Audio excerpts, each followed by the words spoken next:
Hi everyone, I'm Jel. For today's video ay tatalakayin po natin kung paano kumuha ng final bill sa DEWA at paano kumuha ng DEWA Clearance Certificate.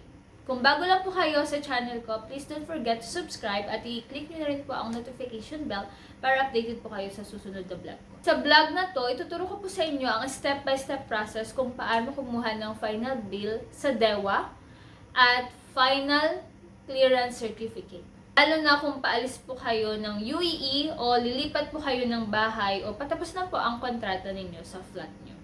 Una, pag-usapan po natin kung paano kumuha ng final bill sa DEWA. Buksan po ninyo ang browser or app. Pumunta po kayo sa www.dewa.gov.ee.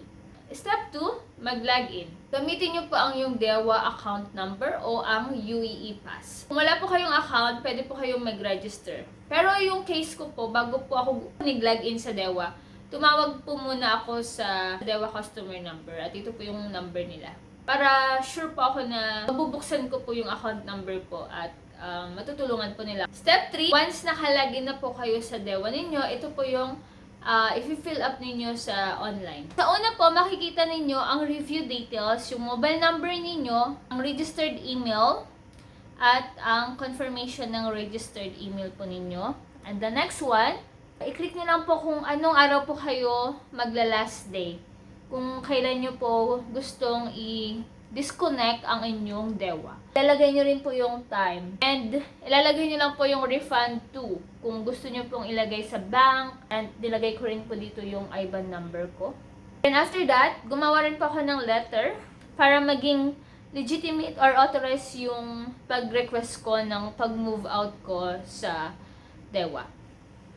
And then, click nyo lang po yung agree. Review nyo lang customer name, refund through IBAN, tapos yung IBAN number, and disconnection date. So, yun po yung mahalagang review summary. After nyo po ma-review yung details, the activate of electricity and water move out, kapag okay na po, i-click nyo lang po yung submit and submission successful. So, yan. After submission po ng request, may marireceive po kayong email. Pagkatapos po ng disconnection, automatic na gagawin po ng DEWA ang final bill. Alamin naman po natin kung paano natin kukuhanin ang ating clearance certificate. Step 1, hintayin po natin ang final bill. Siguraduhin po ninyo na fully paid po kayo sa inyong final bill at wala na po kayong outstanding balance. Step 2, mag-login ulit po kayo sa DEWA account. Balik po kayo sa website. I-click nyo lang po ang clearance certificate. And after nyo po maklik ang clearance certificate, i-download po ninyo ito. Madalas naka-PDF format po ito. At pwede na rin po itong i-submit sa landlord or sa manager ng flat na inuupahan ninyo.